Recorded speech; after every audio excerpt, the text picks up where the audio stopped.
Story begins with a boy named Errol sitting down to lunch with his family. His father can't help but look at him with surprise, wondering how his son can remain so calm. "I couldn't sleep at all thinking about what hero class you'll get," he admits. His mother chimes in with her own excitement, her voice cheerful and full of hope.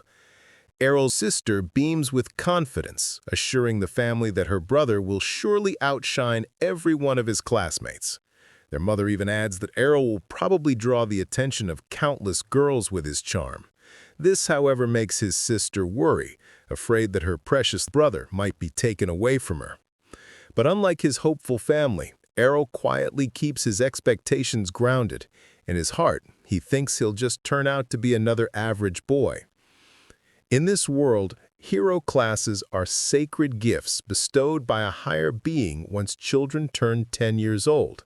These blessings grant unique talents and specialized skills that shape the path of their lives. When the day of the blessing ceremony arrives, all the students gather in the school hall. A priest begins with the first child, placing his hand upon the boy's forehead. He instantly envisions flames and hammers, a sign of his blacksmith class. Overjoyed, he runs back to his father, pride shining in his eyes. One by one, the priest continues his ritual with the remaining children. When Errol's turn finally comes, his sister whispers with certainty that he'll receive a special blessing. With his family cheering, he steps forward. The crowd begins to murmur in envy, already assuming Errol will inherit something extraordinary since his parents, Farah, the sword princess, and Leon, the archmage, are both renowned. Errol closes his eyes, focuses his mind, and waits. But nothing happens. The priest falters, shocked, and finally announces what no one expected. Errol has no class at all. He is one of the rare cases, a classless hero. In an instant, the joyful expressions of his family collapse. Their excitement turns into disappointment, as if fate had scammed them. They whisper among themselves that his future is ruined, that he is destined to live as a talentless failure. The very next day, Errol is outside, practicing ordinary swordsmanship. His parents assure him that they won't cast him out of the house. Errol calmly tells them he's fine. He simply doesn't want to live as a freeloader. His sister promises that she'll support him no matter what.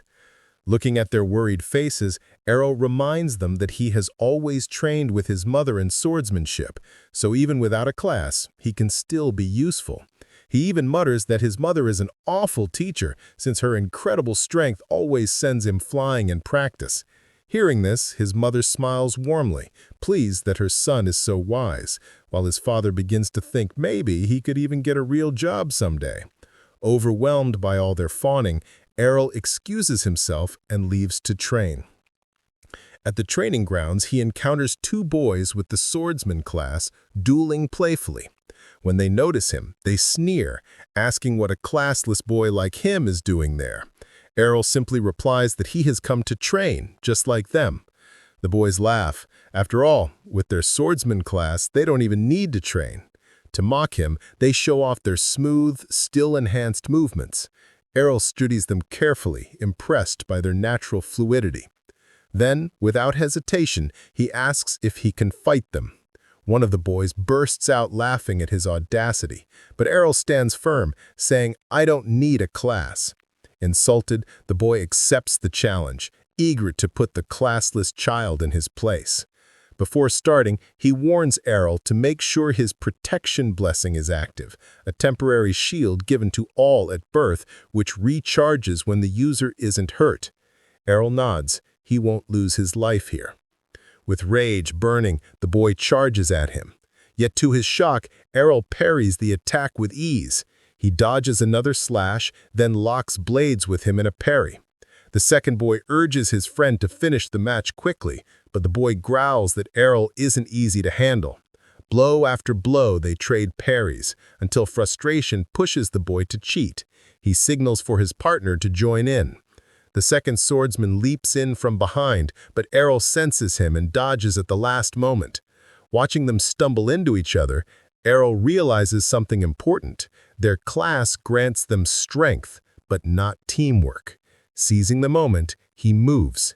In an instant, he vanishes from their sight and reappears beneath one of them, landing a powerful uppercut that knocks the boy unconscious.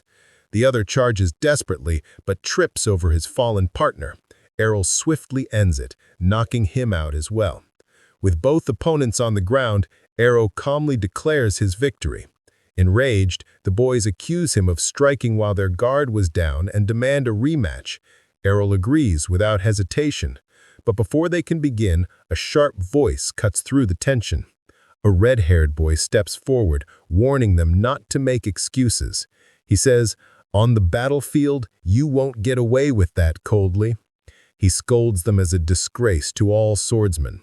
The defeated boys instantly go quiet, whispering about his identity. One of them recognizes him as Evan's son, the child of the village security captain. The redhead ignores them and approaches Errol. "You're the son of Sword Princess Farah, aren't you?" he asks. Errol nods. He acknowledges that his swordsmanship is solid, clearly learned from his mother, but reminds him that those he defeated were inexperienced children. He raises his blade, eyes sharp. "Fight me. I'll show you the true power of the swordsman class." The duel begins. Unlike the others, the redhead strikes carry weight and discipline. Their blades clash fiercely, sparks flying. The watching boys are stunned that a classless child can stand his ground. Yet Errol notices his opponent's flaw. His strikes, though strong, are fueled by anger. Waiting for an opening, Errol counters. But the redhead suddenly unleashes a technique, twin slice. His first slash is blocked, but the second cuts through, slamming Errol into a wall. Blood drips from the wound. For the first time, Errol loses his composure. "What was that?" he demands. The redhead smirks. "A swordsman class skill. A classless like you can't block it." Errol wipes his mouth and glares. "Then I'll practice until I can." His resolve only deepens, and for the first time, the redhead acknowledges his resilience. Days pass. At home, his sister tries to sneak a kiss to wake him up, only for him to push her away coldly. Their playful squabble continues through breakfast, but Errol remains focused. He spends his days outside training relentlessly. His sister doesn't understand why he pushes himself so hard after being beaten. Her mother gently reveals the truth, showing her a chest filled with broken swords, proof of his endless practice. The sight shocks her sister, but also fills her with admiration. Meanwhile, out in the forest, Errol trains harder than ever. He mimics the redhead's twin slice, and finally, his own blade splits the air with the same force. Smiling, he whispers that the pain was worth it. But suddenly, a goblin lunges from the bushes. Without hesitation, Errol slashes it down with twin slice. But his moment of triumph is cut short by a thunderous roar. A massive hobgoblin towers before him. He's ready to call for the village guards until a scream pierces the woods. The voice is familiar. Heart racing, Errol rushes towards it. He finds the red-haired boy, bloodied and cornered by the hobgoblin. There's no time to think. As the beast raises its club for the kill, Errol strikes from behind with his perfected twin slice. The monster collapses with a roar. Errol stands victorious, breathing hard, realizing he's finally mastered the footwork. The redhead stumbles into his arms, badly wounded and with his protection blessing shattered. Errol quickly offers him holy water, watching as his wounds vanish. The boy scowls, frustrated at Errol's strength, but can't deny his gratitude. "How did you learn that skill without a class?" he asks. Errol answers calmly. "Through endless training, timing, and footwork." "You were my teacher," he admits. "Every time you knocked me down, you helped me learn." The redhead, stunned, accepts his challenge for a rematch. The two raise their swords once more. Their twin slices collide, but this time, Errol adds something new. A third strike. The redhead gasps, Twin Slice has only 2 strikes. Not for me, Errol says. Without a class, I can mold my technique however I want. His 3rd slice lands, knocking the boy down. The redhead desperate to overcome him, but every time Errol adapts, his speed, his power, his cunning, overwhelming the boy. Finally, with his sword pointed at his rival, Errol declares this result was only to be expected. Defeated and frustrated, the redhead can only grit his teeth. Errol walks away, victorious. Days later, over dinner, Farah tells her son that Evan's boy has left for training in Bria. Errol tilts his head curiously. "What's Bria?" Her mother smiles gently. "The city of swords. I once trained there before I married." Errol's eyes widen with excitement. A place where he could truly grow stronger. 5 years had passed. Now, older and more determined, Errol journeyed toward Brea City in a carriage. As the vehicle trundled along a forest path, the driver informed the passengers that after climbing the next hill, they would reach Bresta.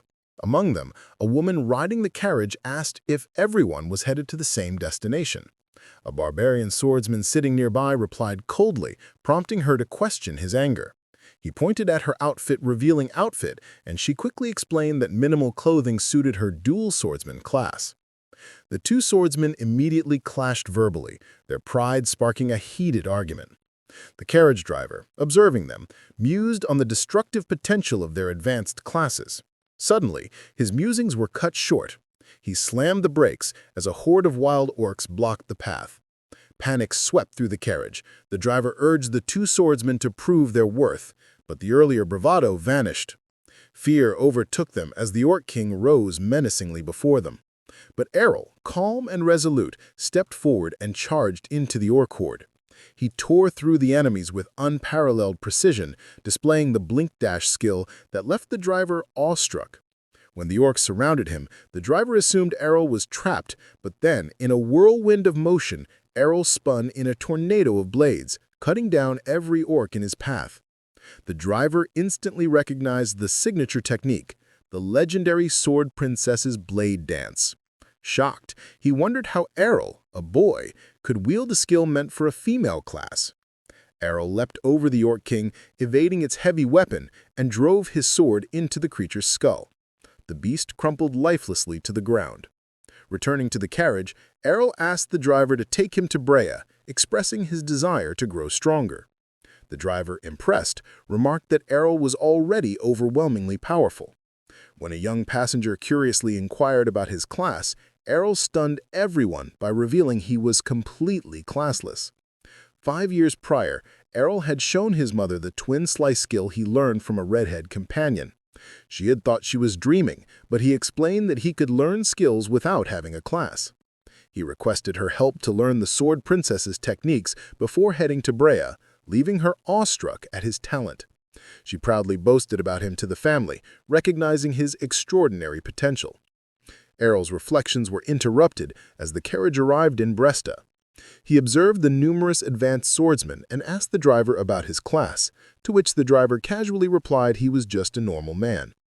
Realizing the driver had a deep understanding of swordsman skills, Errol pressed him, and the driver confessed he was actually an advanced holy knight, explaining he took carriage rides as a break from battles. Errol nodded, understanding the importance of rest between training sessions. The driver suggested Errol start by joining a sword guild, pointing out the city's tournaments where he could earn both experience and money. Excited at the prospect of fighting strong opponents, Errol listened as the driver cautioned him about dangerous guilds. Once the driver departed, Errol entered the city, spotting Calvar's guild recruiting night swordsmen and a more open guild. Suddenly, a girl ran toward him, only to fall as he instinctively dodged. She marveled at his perceptive abilities, assuming he was extremely powerful. Introducing herself as Lilia, she tried to recruit him with a contract, but Errol walked away silently. She grabbed his belt, and he bluntly told her she seemed desperate, a sign her guild must be weak. Lilia tried to convince him further, even offering a date if he joined, but Errol refused, comparing her audacious attitude to his older sister's confident demeanor. When he asked about the strongest guild in Bresta, Lilia, offended, begrudgingly revealed Blackblade, home to 8 A-ranked swordsmen. Guided by her directions, Errol arrived at the imposing headquarters and requested to join. The guard sent him to take a test, but the receptionist rejected him for being classless. Whispers spread among the onlookers, but Errol remained confident and requested to take the test. The receptionist refused, and Errol realized he would have better luck elsewhere. After repeated rejections, Errol felt discouraged. He remembered the letter of recommendation from his mother for her old guild and understood she had foreseen these difficulties. Deciding to visit her mother's guild, Errol ignored Lilia's persistent pleas and outrageous offers, leaving her embarrassed in front of the townsfolk. Finally reaching the guild, Lilia caught up and welcomed him in, explaining their guild's large but weakened state. She introduced him to her father, the former dual swords king, who was now a drunkard with a missing arm and intended to shut down the guild. Despite the guild's sorry state, Errol decided to join, knowing the bigger guilds would have rejected him anyway. As he prepared to sign the contract, Lilia realized Errol was classless. He proved it with his class certificate, causing her to react violently. But another woman entered, Rihanna. Lilia introduced her, and Rihanna recognized Errol. They shared a childhood sparring history. Rihanna, daughter of Captain Evans, expressed disbelief at his growth, and Errol recalled fighting a redhead boy. Lilia challenged Errol to a rematch with Rihanna at the guild's training grounds. Rihanna initiated with Twin Slice, and although Errol initially thought he could easily defend, her attack bypassed him, thanks to her heavy sword and brute swordsman enhancements. Errol acknowledged her progress and realized he couldn't continue head-on. Using shadow techniques and counters learned from his mother, Errol ultimately defeated Rihanna. Though Lilia was shocked, she declared Errol the victor. Rihanna, frustrated, cried even despite his praise. Lilia comforted her, bewildered at her reaction. With Rihanna taken care of, Lilia happily welcomed Errol into Dragonfang Guild. Errol learned the guild was in debt, and Lilia confided they could clear it if they won an upcoming tournament, although they were underpowered with just 3 members against teams of 5. Errol, excited by the challenge, looked forward to facing stronger opponents, the exact reason he had come to Brea in the first place. The next morning begins quietly, as Errol wakes up, remembering that he's now living at the Dragonfang Guild. Stepping out of his room, he greets Lilia and Rihanna, who are already sitting at the table. Lilia smiles and asks if he slept well, and Errol nods, saying it's been a long time since he's rested in a proper bed. Noticing that Rihanna hasn't said a word, Errol wonders if she's still upset about her loss. Before he can say anything, Lilia changes the topic, excitedly announcing that they're finally eligible for the guild tournament. Dragonfang is signed up and ready to fight. Curious, Errol asks if winning the tournament will be enough to pay off their debt. Lilia nods and explains the rules. To win, a team must completely eliminate every member of the opposing guild. Rihanna looks uneasy, worried that they'll be at a disadvantage due to their smaller numbers. But Lilia stays optimistic. She believes they won't have to face too many A-ranked swordsmen, and she proudly points out that both she and Rihanna are B-ranked swordsmen. Errol seems confused by the ranking system. Rihanna scoffs at him for being ignorant, so Lilia explains that swordsmen are ranked from D up to A based on their strength. There are only 20 ranked swordsmen in the entire city of Brea, and both she and Rihanna hold B-rank titles. Even though Errol defeated Rihanna earlier, Lilia doesn't suspect that he's ranked. The power gap between B and A rank is just too massive. Suddenly, Lilia remembers that the battle pairings for the tournament are about to be announced. She quickly excuses herself and rushes off to check the results. After she leaves, Rihanna also gets up to train. Errol stops her, curious about her abilities. He asks if she's a power bladesman and if she has any other skills aside from her main class. Rihanna explains that she has an ability called Guts, which enhances her protective barrier. Intrigued, Errol suddenly takes her hands, telling her he wants to learn it. Rihanna misreads the situation, thinking he's being romantic until he abruptly asks her to beat him up with her sheath sword. She's shocked, but Errol explains that the best way to understand an endurance ability like Guts is to experience pain firsthand. Rihanna reminds him that these powers are divine blessings that can't just be learned by anyone. But Errol counters, saying that he's already managed to learn techniques like Twin Slice and Shadow, both of which were other people's skills. That realization leaves her speechless. Rihanna finally agrees to take him to the training ground. When Errol asks to hold her heavy sword, she assumes he won't be able to lift it, but to her surprise, he draws it effortlessly. Errol tells her it's the result of countless hours of hard work. Determined, he insists he can master Guts as well. Seeing his resolve, Rihanna agrees to train him seriously, warning that she won't go easy on him. Errol smiles, saying he's glad he got such a strong woman from his hometown. Flustered, Rihanna blushes and raises her sword to begin their training. Their session is interrupted when Lilia runs down panicking. She's just seen the match schedule. Their first opponent is none other than Blackblade, the strongest guild in the city. Lilia is devastated. She knows their leader George is a ruthless man who'll crush them without mercy. But despite her fear, she refuses to give up. They'll face their fate head-on and give everything they have in the tournament. When she notices Rihanna mercilessly striking Errol, she assumes they're fighting due to bad teamwork. Rihanna tries to explain that it's just training, but Lilia still thinks Rihanna is venting her frustration. After the intense session, Errol complains that he's starving. Lilia scolds him and insists he drink some holy water first. Days later, the tournament finally begins. Errol is awed by the massive coliseum and the roaring crowd. Around him, spectators whisper, placing their bets. Most of them put their money on Blackblade, believing Dragonfang doesn't stand a chance. Lilia gets angry hearing them, but Rihanna holds her back. Then, Errol learns that the betting odds are 20-1. If they win, the payout would be enormous.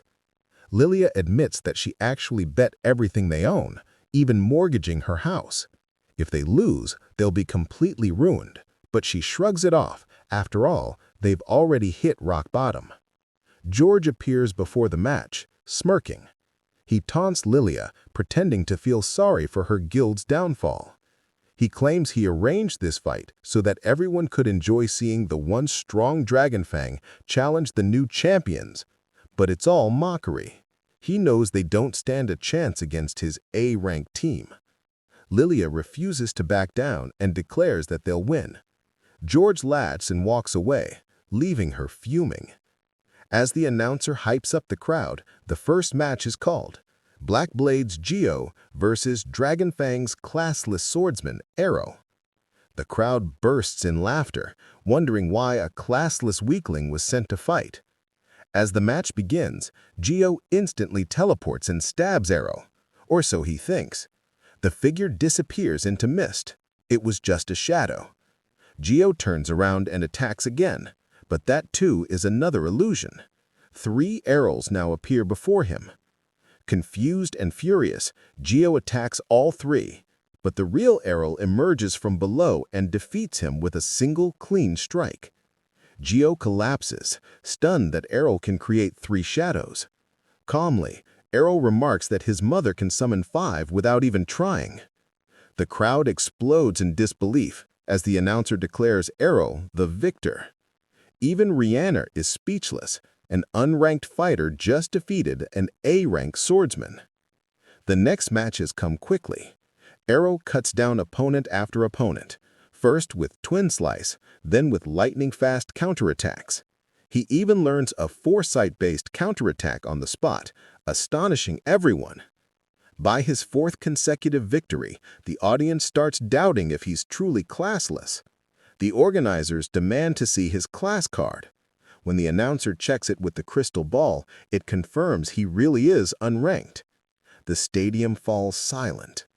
George begins to sweat, realizing his guild might lose. Lilia, on the other hand, starts regretting not betting even more. She imagines a future where she marries Errol and rebuilds the guild with him, while he awkwardly senses her ominous aura. Finally, the announcer introduces the final opponent, Master Masamune, the Black Blade's ace, a calm, stoic samurai wielding a katana. As the match begins, Masamune keeps his sword sheathed, smiling with quiet confidence. Errol feels the tension in the air. One wrong move could decide everything. Masamune warns him that if he draws his blade, Errol won't even have time to see it move. But Errol simply smiles back, saying they can't just stand like trees forever. He wants to face Masamune's strongest technique head-on. The air grows still. Then, in an instant, Masamune's sword flashes like lightning. But Errol vanishes, moving so fast that even Masamune can't follow. Reappearing behind him, Errol praises his speed, but says his teacher was even faster. He then unleashes Piercing Tempest, a devastating strike that sends Masamune crashing to the ground. The crowd gasps. Lilia and Rihanna realize it's the same finishing technique used by the legendary Sword Princess. The announcer declares Dragon Fang the winner. The entire Colosseum erupts in chaos as furious bettors scream, realizing they've all lost their money. Lilia and Rihanna rush to celebrate with Errol. Lilia throws herself at him, but he instinctively dodges and she falls flat on the ground. He apologizes, explaining it was just reflex. His older sister trained him to react that way. Rihanna awkwardly opens her arms for a hug, but quickly gets embarrassed. Errol chuckles and says he'd rather hug her without the armor, flustering her even more. Lilia tries again, only for him to dodge once more. Meanwhile, George watches from afar, seething with rage, vowing to avenge this humiliating defeat. And with that, the third episode of Mushoku no Eiyuu comes to a close.